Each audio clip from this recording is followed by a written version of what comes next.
Hi friends, দেখুন কত শাক হয়েছে। আর এই শাকগুলো আজকে আমি তুলে নিতে এসেছি। এই যে তুলে খেয়ে নেব।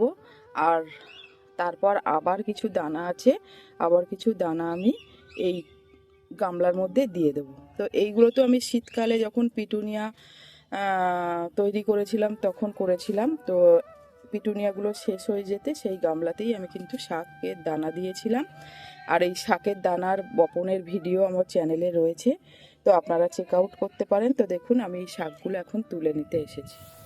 তো দেখুন এই শাকগুলো আমি একটা কাঁচির সাহায্যে কেটে নিচ্ছি। আর এই শাকগুলো বিনা সারের শাক, আর নিজে হাতে নিজের ছাদে তৈরি করেছি। তো পরিষ্কার পরিচ্ছন্ন তো বটেই। আর আমরা তো বাজার থেকে অনেক শাক সবজি কিনে এনে খাই, কিন্তু নিজে হাতে তৈরি করা শাক সবজি, সেটা অল্প হলেও যখন সেটা নিজের ছাদে থেকে এনে রান্না করা হয় না, সেটা খুবই স্পেশাল বলে মনে হয়। আর তার অনুভূতিটাই একটা আলাদা মনে হয়।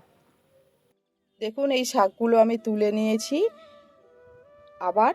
আর এই যে গামলাগুলো আবার খালি হয়ে গেল, এই গামলাতে আবার আমি শাকের দানা ফেলে দেবো।